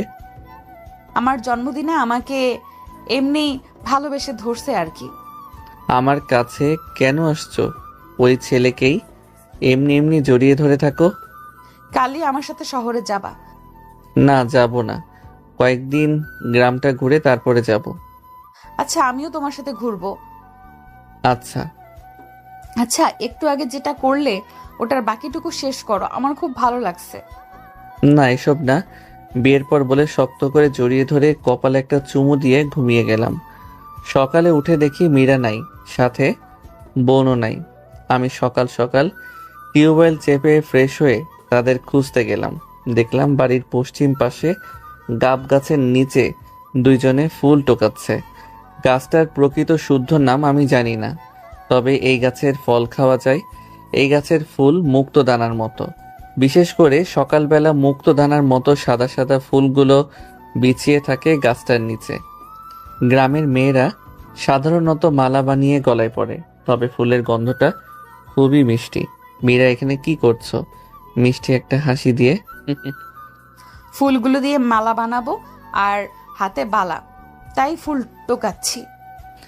দেখলাম আরো কয়েকটি মেয়ে দেখা দেখি ফুল টুকিয়ে মীরাকে দিচ্ছে। মীরা সেগুলো ঝুড়িতে রাখছে। খাবার খাইছো? না, সবাই আমাদের বাড়িতে গিয়ে খাবো। বাঁচলাম রান্না করা থেকে। মাটির চুলায় রান্না করা অনেক কষ্ট। এরপর মীরা, আমি, ছোট বোন একসাথে মীরাদের বাড়িতে যাই। গিয়ে সেখানে মাংস দিয়ে পেট ভরে ভাত খেলাম। আমার মেয়ের বয়স তো আর কম হলো না, এবার তো বিয়েটা করো। আন্টি ঢাকায় গিয়ে সব ব্যবস্থা হবে। দেখলাম মীরা অনেক খুশি। বাবা, কবে যাবে ঢাকা? আন্টি কয়েকটা দিন গ্রামটা ঘুরে এরপরে চলে যাব। সেদিন বিকালে, এমন চলো আমরা নৌকায় ঘুরতে যাই। ছোটবেলা মনে আছে একবার নৌকা থেকে ফেলে দিয়েছিলা তুমি? সেদিন ইকবাল চাচা নৌকা নিয়ে ঘুরতে যাই। বর্ষায় চারদিকে শুধু পানির আনাগোনা। নৌকা তিতাস নদীর ওপর দিয়ে আমি নিজেই বৈঠা বেয়ে যাচ্ছি সৌন্দর্যের দিগন্তের দিকে। সন্ধ্যার দিকে বাড়িতে ফিরে আসি। বাড়িতে এসে বোনকে কাকিগো বাসায় কাকলির কাছে দিয়ে আসি। আমি মাচায় বসে আনমনে ডোবার দিকে তাকিয়ে আছি। এমন সময় মীরা পেছন থেকে জড়িয়ে ধরে। কি করছো এখানে? এই তো তেমন কিছু না। মীরা আমার দিকে তাকিয়ে গালে একটা চুমু দিল। অনেক সুন্দর তো, একটা ধরে এনে দাও না আমাকে। দেখো নালার পানির ওপেন জোনাকি। পাগল তুমি, পানির উপরে কিভাবে ধরবো? মীরা মন খারাপ করে জোনাকিগুলোর দিকে তাকিয়ে আছে। আচ্ছা মীরা, আমাকে কতটা ভালোবাসো? কতটা ভালোবাসি জানি না, তবে তোমায় ছাড়া বাঁচতে পারবো না। আচ্ছা ভালো। মীরা আমার কাঁধে মাথা রেখে সাদা আলোয় বারবার জলে নিভে উড়ন্ত জোনাকির দিকে আনমনে তাকিয়ে আছে। আমি দেখতেছি কোনো জোনাকি কাছে ধীরে আছে কিনা। দেখলাম একটা বাড়ির পাশে উঠতেছে। আমি, মীরা দেখো একটা জোনাকি, জায়গা দাও। জোনাকিটা তোমার জন্য ধরে আনি। যাওয়ার সময় মীরা বলল, ধরতে না পারলে আমি যা বলবো সেটা করতে হবে। আমি জোনাকিটা ধরতে যেতেই এটা উপরে উঠে গেল। ধুর, থাবা না দিতেই উপরে কেন গেল? এরপর মীরার কাছে চলে আসলাম। এবার লিপ কিস করো আমাকে। বিয়ের পর হবে। না, আমার এখন চাই। তুমি কথা দিয়েছো, যেটা বলবো সেটা শুনবা। এখন এসব না করলে হয় না। মীরা গাল ফলিয়ে ডোবার দিকে তাকিয়ে আছে। আচ্ছা ঠিক আছে বলতে হাসি দিয়ে আমার দিকে ঘুরল। ঠোঁট দুটো ও ঠোঁটের সাথে পেছন থেকে চুলগুলোতে ধরে এক করে দিলাম। 5 মিনিটের মতো থেকে ছেড়ে দিলাম। আমি নিঃশ্বাস নিতে থাকি। তার 2 দিন পর একদিন রাস্তা দিয়ে হেঁটে আসছিলাম। হঠাৎ একটা কিশোর ছেলে, আপনি মারা যাবেন, নামাজ আদায় করেন, এতটুকু কথা বলে সামনের দিকে চলে যায়। আমি অবাক হয়ে এক জায়গায় দাঁড়িয়ে রইলাম। এটা কেমন স্টাইলে নামাজ পড়ার কথা? গ্রামের মানুষগুলো পাগল নাকি? তবে কথাটা মনে আঘাত করছে যথেষ্ট। চিন্তা করলাম ফজর থেকে 5 ওয়াক্ত নামাজ পড়ব। ভোর সকালে নামাজ আদায় করে বাড়িতে আসলাম। আসতেই মীরা বলল, আজকে ঢাকা চলে যাব, আব্বু নাকি অসুস্থ। আচ্ছা তুমি যাও, আমি পরে চলে আসব। আমি কিছু জানি না, তুমি আমার সাথে এখন যাবা। আচ্ছা, মা বাবার কবরটা জিয়ারত করে আসি। তুমি আমার ছোট বোনকে রেডি করো। আমি কবর জিয়ারত করে এসে রেডি হয়ে গাড়িতে গিয়ে বসলাম। ড্রাইভারের সাথে আন্টি, আমি মীরা একসাথে, আমার পাশে আমার ছোট বোন। গাড়ি ঢাকার গন্তব্যের দিকে যাচ্ছে। দেখলাম বোনটা ঘুমিয়ে গেছে। গাড়ি নড়াচড়াতে ব্যথা পেতে পারে, তাই ঘুমন্ত অবস্থায় বুকের সাথে কোলে নিয়ে সিটের সাথে হেলে বসলাম। মীরা কিছু সময় বাদে বাদে একটা একটা করে গালে চুমু দেয়। তার কিছু সময় পর মীরাও কাঁধে মাথা রেখে ঘুমিয়ে পড়ে। এই মুহূর্তে নিজেকে অনেক সুখী মানুষ মনে হচ্ছে। অজান্তেই মুচকি হেসে দিলাম। অবশেষে ঢাকায় চলে আসলাম। মীরাদের বাড়িতে ঢুকে আঙ্কেলকে সালাম দিলাম। তারপর সবাই একসাথে খাওয়া শেষ করে সোফায় বসে কথা বলতেছি। এরপর বোনকে নিয়ে মুকবল আঙ্কেল বাসায় চলে আসি। মুকবল আঙ্কেল আমায় কৌতূহল চোখে তাকিয়ে অনেক কিছু জানার ইচ্ছা ছুড়ে দিল। আমি আঙ্কেলকে সব বললাম। কিছুদিন পর আমি আর মীরা বিবাহ সম্পর্কে আবদ্ধ হই। আজকে আমার বাসর রাত। বোনকে নিয়ে ছাদে দাঁড়িয়ে আছি। কত চিন্তা মনে দোলা দিচ্ছে। পেছন থেকে, ইমন এবার তো যাও, অনেক রাত হয়ে গেছে। মেয়েটা সে কখন থেকে একা বসে আছে। তোমার বোনও তোমার কুলে ঘুমিয়ে আছে, ওকে আমার কুলে দাও। আঙ্কেল বোনকে নিয়ে চলে গেল। আমি দরজা খুলে রুমে গিয়ে দেখলাম মীরা বসে মোবাইল চাপতেছে। তোমার এতক্ষণ লাগে আসতে? সে কখন থেকে বসে থাকতে থাকতে বোরিং লাগছে। আমি কাছে গিয়ে, এই ভারী কাপড় খুলে অজু করে আসো, 2 রাকাত নামাজ পড়ব। আমি পাঞ্জাবিটা খুলে একটা পাতলা গেঞ্জি গায়ে দিলাম। আমি অজু করে এসে দেখি মীরা শাড়ি খুলতেছে। আমি ওর সুন্দর পেটের দিকে তাকিয়ে রইলাম। আপনি এভাবে তাকিয়ে কেন আছেন? আমি হকচকিয়ে অন্য দিকে চোখ ফিরালাম। আমরা এখন স্বামী স্ত্রী, আমার সব কিছু তোমার দেখার অধিকার আছে। মীরা কাছে এসে একটা চুমু দিবে। আমি থামিয়ে, আগে নামাজ তারপর। মীরা একটা মুচকি হাসি দিয়ে ওয়াশরুমে চলে গেল। তারপর দুজনে একসাথে নামাজ আদায় করলাম। বালিশ দিয়ে বিছানায় হেলে বসলাম। মীরাও আমার দিকে তাকিয়ে আমার পাশে বসে আছে। দুইজন এটা ওটা নিয়ে অনেকক্ষণ কথা বললাম। মীরা বলল, আজকে আমাদের বাসর রাত, আমাকে আদর করো। বলেই আমার কোলের উপর উঠে বসলো। আমি মীরার 2 চোখের নাকের মাঝখানে তিলটার দিকে তাকালাম। এই তিলটাই ওর সৌন্দর্য 1000 গুণ বাড়িয়ে দিয়েছে। আমি ওর গোলাপি ঠোঁট দুটোতে চুমু দেওয়ার জন্য এগিয়ে যাচ্ছি। মীরার ভারী নিঃশ্বাস আমার চোখে মুখে লাগছে। 2 জোড়া ঠোঁট এক হতেই দুজনেই যেন কোনো আদিম নেশায় মেতে উঠেছি। মীরা চুলগুলোতে খামচে ধরল। আমার শরীরের সাথে আঁকড়ে পৃষ্ঠে লেগে আছে। আমি ওর পেটে হাত বুলাতে থাকলাম। চুমুতে ভরিয়ে দিচ্ছে ওর মাতাল করা নেশাক্ত সৌন্দর্যের প্রতিটি অঙ্গ। দুজনেই কোনো অমৃত সুখের নেশায় পাড়ি দিচ্ছে সময়ের অসংখ্য সেকেন্ড। সকালে ঘুম ভাঙতেই মীরা পাশে নেই। আমি বিছানা থেকে কাপড় ঠিক করে ওয়াশরুমের দিকে যাচ্ছি। ওয়াশরুমে ঢুকতেই ধাক্কা খেলাম মীরার সাথে। দেখলাম গোসল করে বের হচ্ছে। একটু সাইড দিতেই চলে গেল। আমি গোসল করে বের হলাম মাথা মুছতে মুছতে। আমাকে দাও, আমি মুছে দিচ্ছি। হাত উঁচু করে মুছতে কষ্ট হচ্ছে, তাই একটা চেয়ারের উপর দাঁড়িয়ে মাথা মুছে দিচ্ছে। ওর নাভিটা আমার চোখ বরাবর দেখা যাচ্ছে। সরু পেটটার মাঝখানে ছোট একটা ছিদ্র মতো দেখতে বস্তুটা এত আকর্ষণীয় কেন? অসাধারণ, আল্লাহর অসাধারণ নিপুণতা। নাভিতে ঠোঁটের আলতো স্পর্শে মীরা কেঁপে উঠল এবং পড়ে যেতেছিল। আমি ধরে ফেলি। লজ্জায় মাথা নিচু করে রেখেছে। এই প্রথমবার তাকে লজ্জা পেতে দেখলাম। লজ্জায় ধারণ করা চেহারাটা অদ্ভুত ভালো লাগা কাজ করছিল। আমি বেশি খুশি হলে প্যান্টের উপর লুঙ্গি পরে গান লাগিয়ে উড়াধুরা নাচতে থাকি। এইভাবে বেশি খুশি উপভোগ করার মজাই আলাদা। আমাদের বিয়ের 3 মাস পর শুনলাম আমার বউ প্রেগনেন্ট। তার মানে আমি বাবা হব। আমি তো খুশিতে বউকে কোলে নিয়ে রুমে গিয়ে নাচতে থাকি।